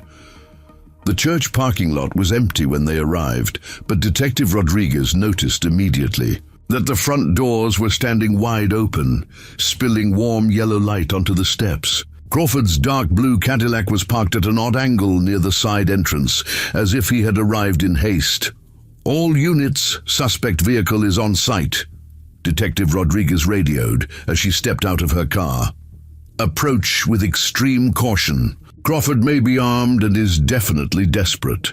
Agent Walsh positioned himself at the rear exit while the patrol officers covered the side entrances. Detective Rodriguez approached the main doors slowly, her service weapon drawn but held low, listening carefully for any sounds from inside the sanctuary.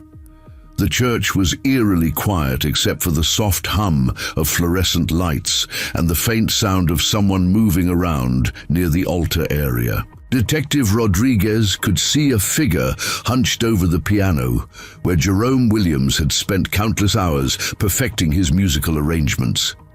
"Reverend Crawford," she called out clearly, "this is Detective Rodriguez. I need you to come out, where I can see you with your hands visible." The movement at the piano stopped abruptly, followed by a long silence that seemed to stretch for minutes. When Crawford finally spoke, his voice carried across the sanctuary with the same commanding tone he had used to deliver sermons for over 4 decades. "Detective Rodriguez, I suppose you found what you were looking for in my family cemetery." "Yes, so we did. We found Jerome Williams's remains, and we found your written confession. There's no point in running from this anymore." Crawford emerged from behind the piano, walking slowly down the center aisle with his hands empty and visible. At 75, he looked every year of his age, his silver hair disheveled, and his usually immaculate clothing wrinkled and stained with dirt from his hasty departure from the estate. "I didn't come here to run, Detective," Crawford said, stopping, about 20 feet away from where she stood in the church doorway. "I came here to make peace with God before you arrest me." Detective Rodriguez kept her weapon ready, but maintained a non-threatening posture. "Reverend Crawford, you need to come with me peacefully. You can make whatever peace you need to make with God, but first you need to face justice for what you did to Jerome Williams." Crawford's composure began to crack, and for the first time since Detective Rodriguez had met him, he looked like a frightened old man rather than a powerful community leader. "You don't understand what Jerome Williams was going to cost this community," Crawford said, his voice rising with emotion. "He was going to destroy everything we had built here. The scandal would have ruined the church, ruined families, ruined lives." "So you decided to ruin his life instead," Detective Rodriguez replied, firmly. "You killed an innocent man to protect your theft of church money." Crawford's face twisted with a mixture of anger and desperation. "Innocent? Jerome Williams was a troublemaker who couldn't leave well enough alone. We offered him money to keep quiet, offered him a better position at a church in Atlanta, offered him everything he could want. But he insisted on playing the righteous hero." Agent Walsh's voice came through Detective Rodriguez's earpiece, informing her that backup units had completely surrounded the church and that Kenneth Barnes had been arrested at his residence without incident. The news about Barnes's arrest seemed to push Crawford over some emotional edge.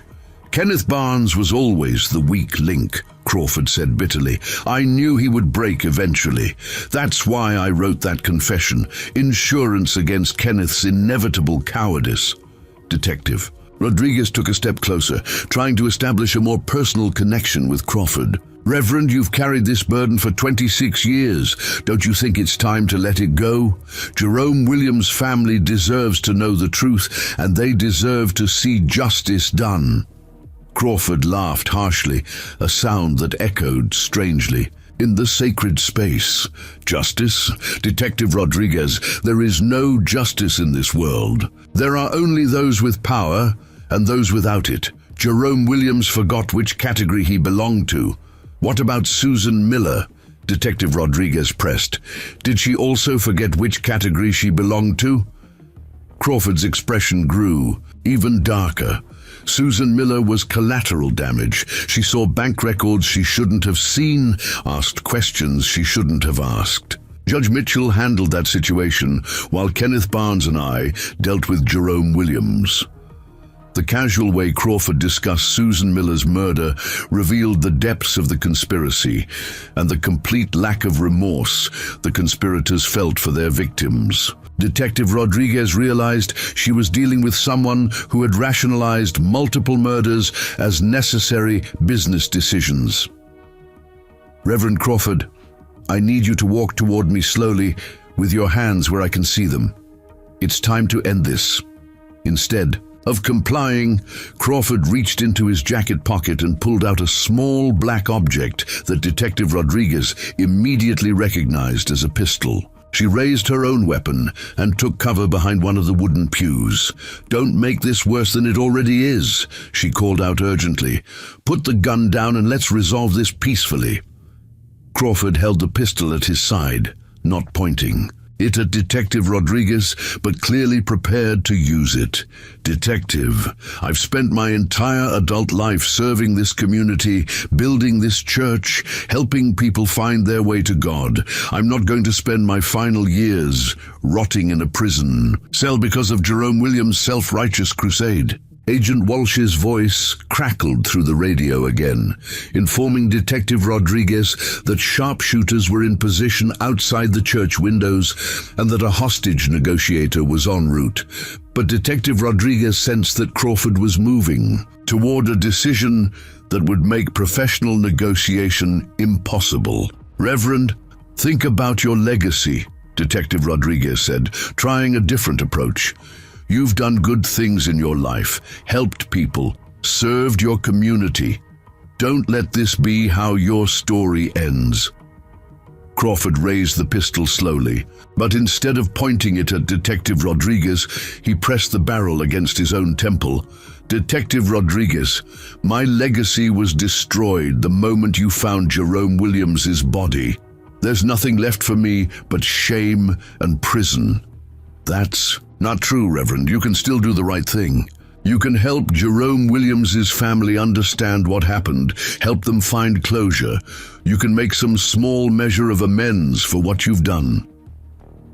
For a moment, Crawford seemed to waver, his hand trembling as he held the gun to his head. In that instant, Detective Rodriguez saw not a cold-blooded killer, but a terrified old man who had spent decades living with the consequences of a terrible decision made in a moment of panic. "I never meant for anyone to die," Crawford whispered, his voice barely audible across the sanctuary.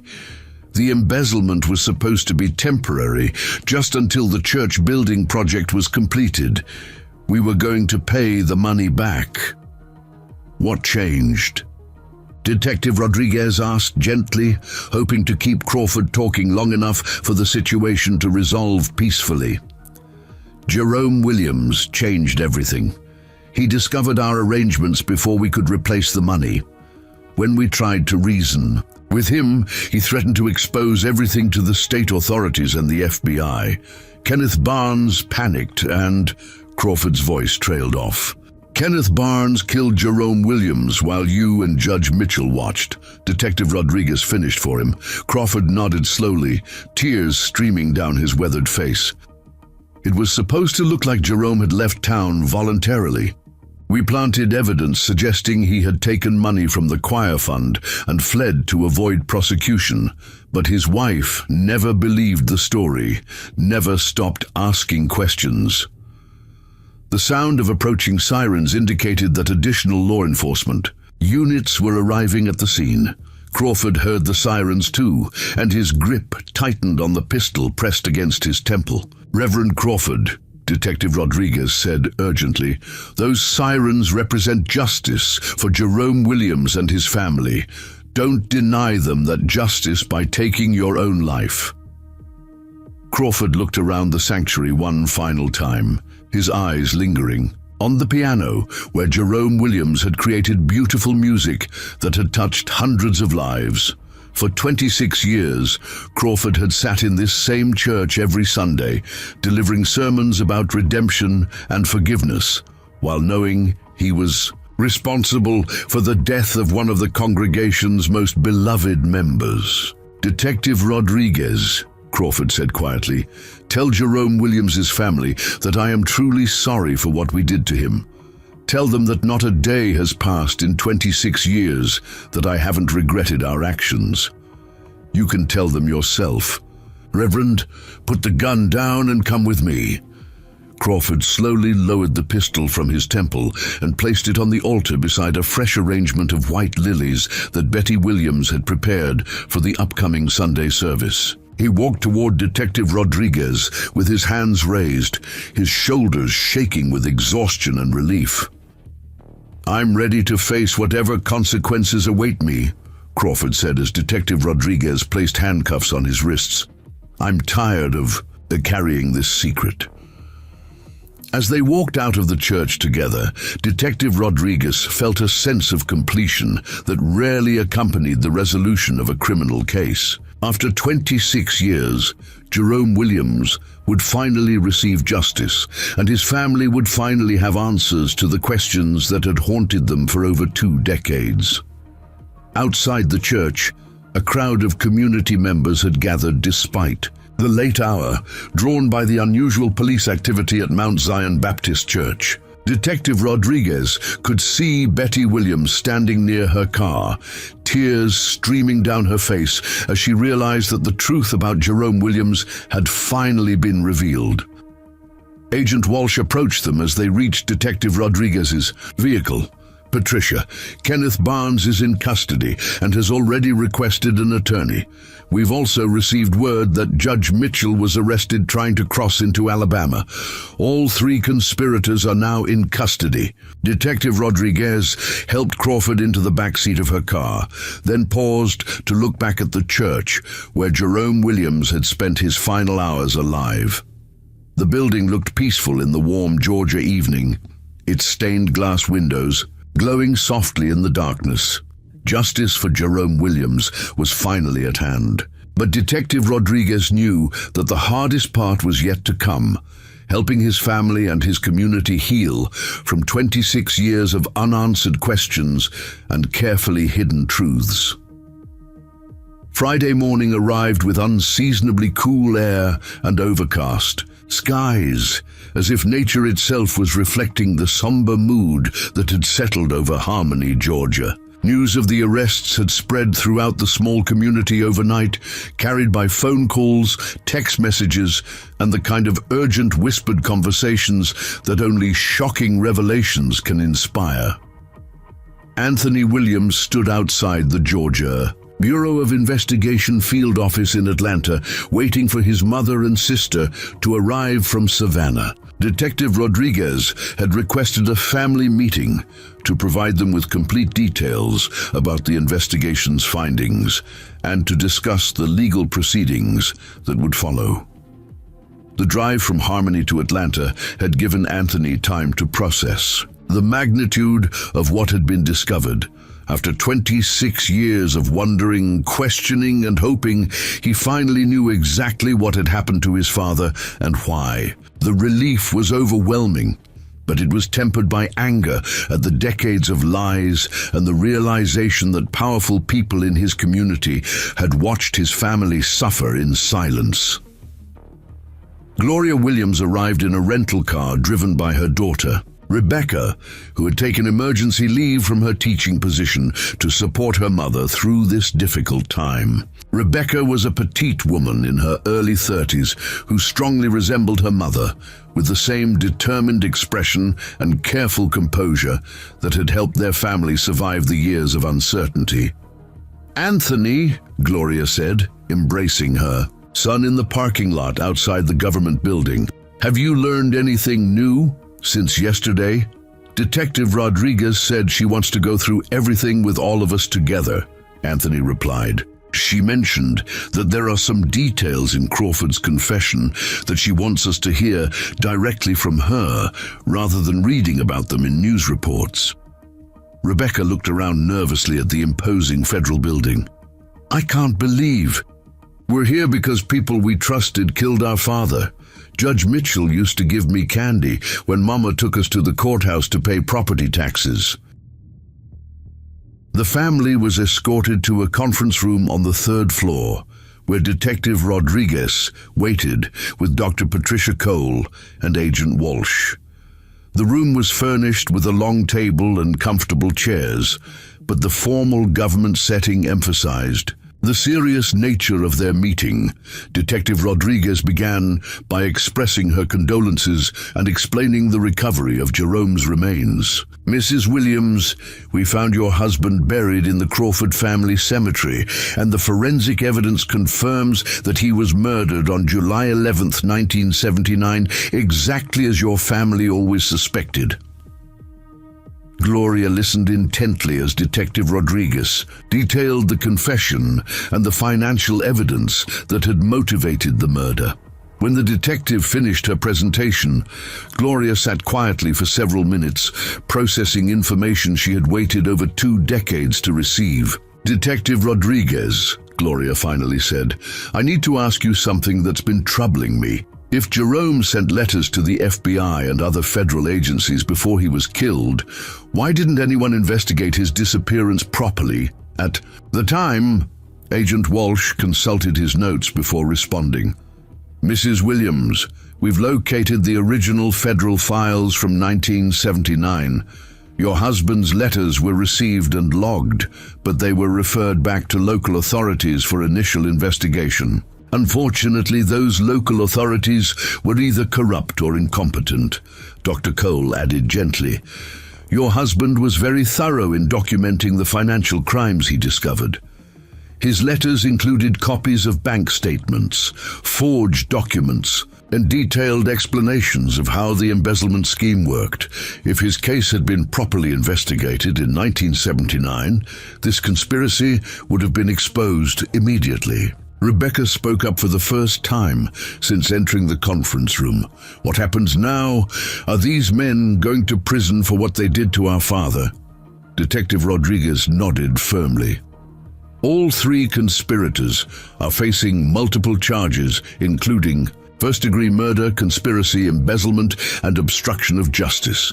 Given the evidence we've collected and Crawford's detailed confession, I expect they'll all receive life sentences. Anthony had been listening quietly, but now he leaned forward with an expression of barely controlled anger. Detective, I need to know something. Did these men ever show any remorse for what they did to our family? Did they ever consider the impact their lies had on us? Mr. Williams, that's a difficult question to answer, Detective Rodriguez replied carefully. Crawford expressed genuine remorse last night, particularly about the effect on your family. But it's important to understand that his remorse comes after 26 years of covering up his crimes. Agent Walsh added, Kenneth Barnes has shown no remorse whatsoever. He's maintained that your father brought his death on himself by interfering. In church business, Judge Mitchell has refused to make any statements at all. The callousness of Barnes's attitude clearly shocked Rebecca, who had grown up believing that church leaders were inherently good people. How could someone who claimed to serve God justify murdering my father for trying to protect the church's money? Detective Rodriguez had dealt with enough criminal cases to understand the psychology of people like Kenneth Barnes.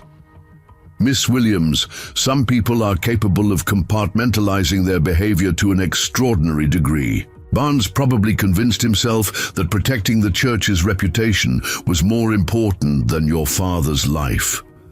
Dr. Cole opened a folder containing photographs and documents. There's something else you should know about your father's final days. Based on his diary entries and the evidence we found, he was planning to expose the corruption gradually and quietly, hoping to give the perpetrators a chance to confess and make restitution.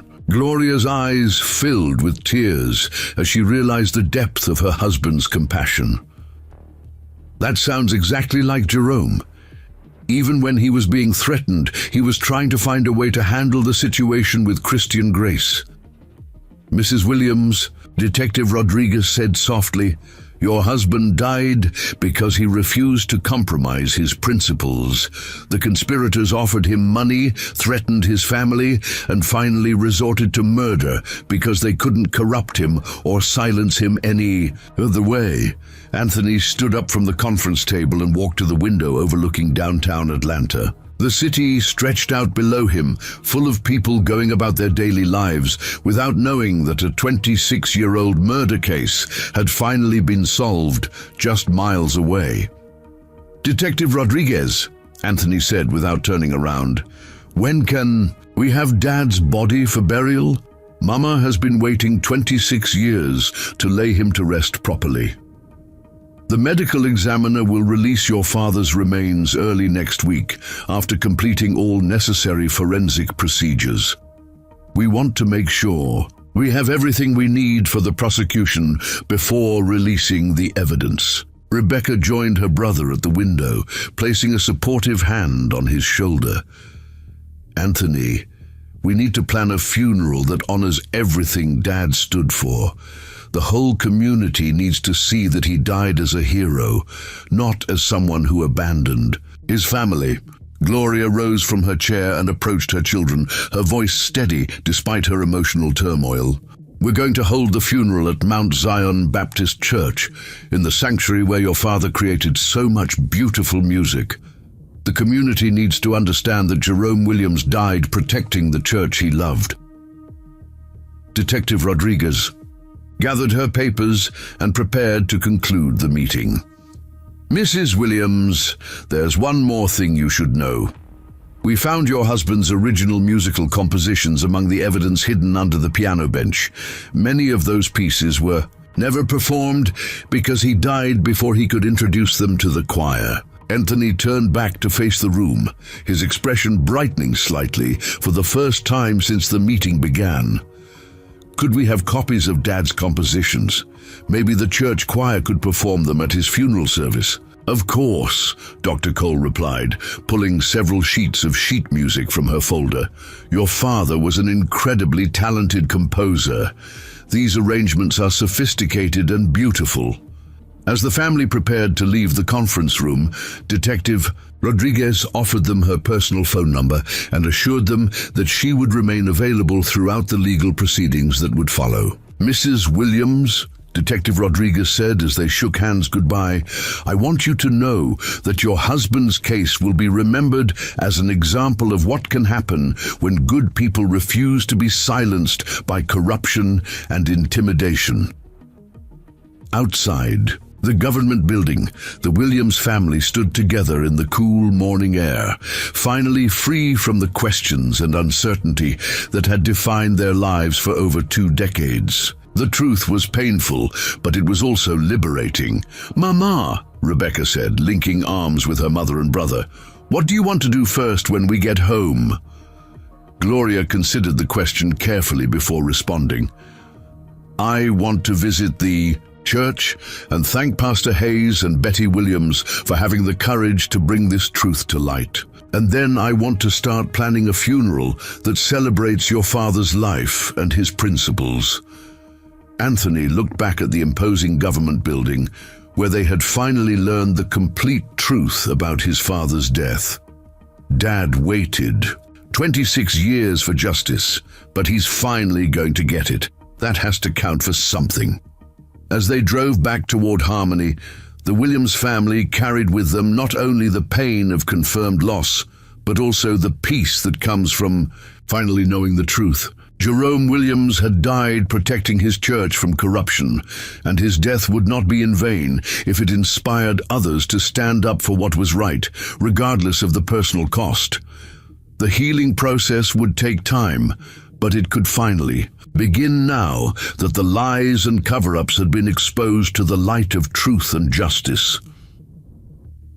3 weeks later, on a bright Saturday morning in early April, Mount Zion Baptist Church was filled to capacity with people who had come to honor Jerome Williams's memory and celebrate his life. The sanctuary buzzed with quiet conversations as community members who hadn't spoken to each other in years found themselves sitting side by side, united by their shared need to bear witness to the truth that had finally emerged.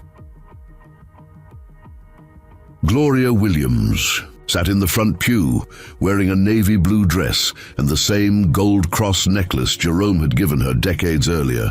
Anthony and Rebecca flanked their mother, along with Anthony's wife Angela and their 8-year-old son, little Isaiah, who had been named after the grandfather he would never meet, but whose legacy would shape his understanding of courage and integrity. Pastor Matthew Hayes stood at the pulpit, looking out over a congregation that included many faces he didn't recognize, people who had driven from neighboring towns and cities after hearing about Jerome Williams's story in news reports that had spread far beyond the borders of Harmony, Georgia. We gather today not just to mourn a life that was taken from us 26 years ago, Pastor Hayes began, his voice carrying clearly through the sanctuary. We gather to celebrate a man who chose principle over safety, truth over convenience, and justice over personal gain. In the congregation, Betty Williams dabbed at her eyes with a handkerchief, still processing the magnitude of what had been revealed about the church she had served faithfully for so many years. Beside her sat Ruby Mae Johnson, whose testimony had helped expose the financial corruption that cost Jerome his life. Detective Patricia Rodriguez sat near the back of the church, having driven down from Atlanta to pay her respects to the family she had helped reunite with the truth. She had attended many funerals during her career, but few had affected her as deeply as this memorial for a man whose quest for justice had transcended death itself. Pastor Hayes continued his eulogy, reading excerpts from Jerome's diary that revealed not just his investigative discoveries, but his deep faith and love for his family and community. Jerome Williams wrote these words just days before his death, Pastor Hayes said, holding up a photocopy of the diary page. He said, "If standing up for what is right means facing danger, then I choose danger over dishonor. My children will grow up knowing their father was a man who could not be bought, threatened or silenced when it came to protecting what he believed in." Anthony stood up from the front pew and walked to the piano where his father had spent countless hours perfecting musical arrangements. The instrument had been carefully restored after the investigation, its hidden compartments sealed and the bench properly repaired. "My father left us many gifts," Anthony said, his voice steady despite the emotion evident in his expression. "He left us his integrity, his faith, and his beautiful music. Today, the Mount Zion Choir is going to perform 3 of his original compositions that were hidden for 26 years, but have finally found their voice." The church choir, now led by Sister Dorothy Mae Thompson, who had taken over music direction after Jerome's death, stood and arranged themselves behind the piano. Among them were several elderly members who had sung under Jerome's direction in 1979, their voices weathered by time but strengthened by the opportunity to finally honor their murdered director. The first song was a stirring arrangement of "Amazing Grace" that Jerome had adapted to include intricate harmonies and a powerful crescendo that built to a climactic declaration of faith triumphing over adversity. As the voices filled the sanctuary, many congregation members found themselves moved to tears by the beauty of music that had been silenced for over 2 decades.